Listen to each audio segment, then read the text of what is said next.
Kau makan malam, lewat malam, pukul 10 ke atas, 2-3 pagi, lepak mamuk lagi tu.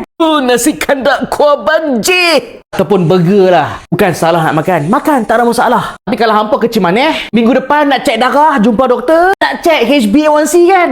HbA1c ni hang tak boleh tipu weh. Oh, dok bohong doktor kan? Tak makan ubat tapi cakap makan. Buat test ni, doktor boleh tahu hang makan ubat ataupun tak.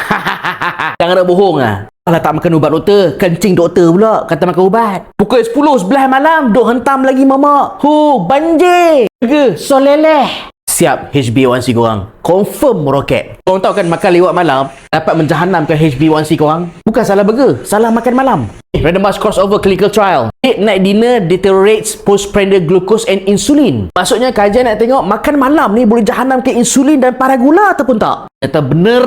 Orang yang makan pukul 9 malam compare dengan makan 6 petang, makan pukul 9 malam tu glukos dan insulin lebih tinggi dibandingkan dengan makan pukul 6 last. Kajian ni bacaan gula selepas makan tau. Kajian nombor 2. Yang ni dia cek HbA1c di kalangan late night dinner. Late night dinner is independently associated with poor glycemic index in people with type 2 diabetes. Maksudnya, makan lewat malam ni bukan setakat naikkan gula selepas makan, tetapi dia naikkan bacaan HbA1c. Kalau tahu HbA1c ni apa? Adalah purata bacaan gula dalam masa 3 bulan. Bayangkan hari-hari hang makan malam, bacaan gula hang setiap hari tinggi, purata HbA1c confirm tinggi.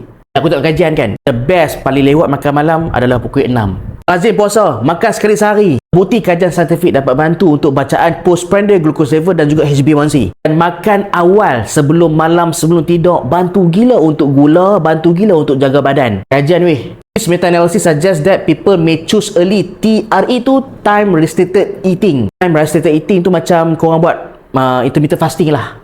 Jam makan, the rest puasa. Lebih efektif untuk bantu untuk weight dan juga metabolic benefit. Metabolic tu apa? Tekanan darah, kolesterol, gula dalam darah. Ataupun lagi better korang puasa. Puasa bukan setakat bagus untuk tekanan darah, glukos, kolesterol, metabolic kita panggil. Dia juga bagus untuk cell rejuvenate, sel muda. Hampa takut tua kan? Yes, anti-aging. Kau dah tobat, tak mau makan lewat malam dah. Jaga HbA1c ni. Kamu doktor boleh tiang. Kau pergi cari jus ni. Jus Avantis ni ada ekstrak perikatak dan juga misai kucing. Refer kajian belakang ni dan memang control trial dan juga meta-analysis tahun 2004. Momordica carantia tu adalah perikatak. Perikatak memang elok untuk kolesterol dan juga gula dalam darah. Memang ada kajian elok. Satu systemic review misai kucing tahun 2022 punya kajian. Avantis adalah minuman herba dan botanical. Dia bukan ada synthetic drugs.